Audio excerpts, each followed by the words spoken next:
मैं 1947 का हिंदुस्तान बोल रहा हूँ। 11वीं कड़ी। शमशेर अली की आवाज़ में सुनिए कैसे दिल्ली में पहली सरकार के मंत्री तय हो रहे थे। मैं 1947 का हिंदुस्तान बोल रहा हूँ। जनवरी से 15 अगस्त 1947 के बीच हिंदुस्तान में जो भी हुआ वह इतिहास के पन्नों में अमर हो गया। 15 कहानियों की इस सीरीज की 11वीं कड़ी में आज सुनिए दिल्ली में तय हो रहा था कि पहली सरकार में कौन कौन शामिल होगा और जिन्ना अपना बोरिया बिस्तर समेट रहे थे। अब आज़ादी मिलने में बस 12 दिन बचे थे और दिल्ली में 17 यॉर्क रोड पर इंसानी कदमों की आवाज़ें काफ़ी तेज हो चली थीं। वजह ये थी कि सुबह से ही जवाहरलाल नेहरू से मिलने वालों का तांता लगा हुआ था और वे आज़ाद भारत की पहली सरकार के मंत्रिमंडल में शामिल होने वालों के नाम तय करने की मशक्क़त में लगे थे।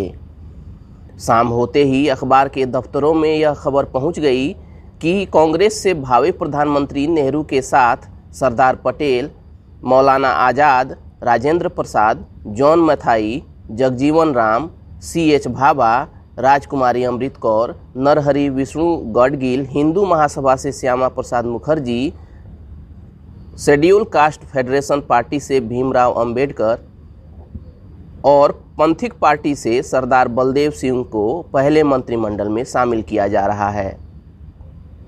खबर थी कि अभी कुछ और नामों पर चर्चा जारी है।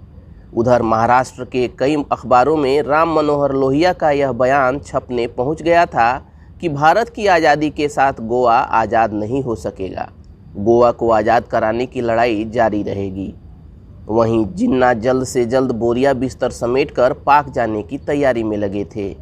इसी बीच वह मुंबई में अपनी पत्नी की कब्र पर पहुंचे और कुछ क्षण मौन खड़े रहे।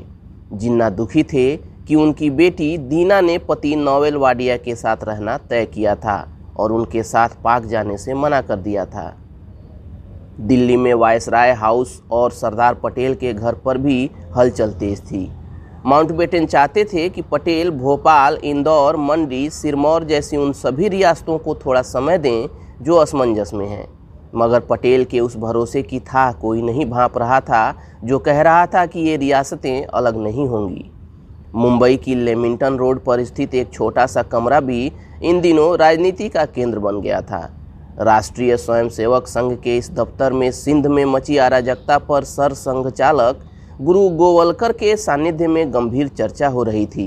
दरअसल बलूचिस्तान में मुस्लिम नेशनल गार्ड के नाम का संगठन हिंदू और सिख व्यापारियों को निशाना बना रहा था। इस बीच स्कूलों में देशभक्ति के गीतों का रियाज चल रहा था ताकि 15 अगस्त को बुलंद आवाज़ में इन्हें गाया जा सके। अगली कड़ी।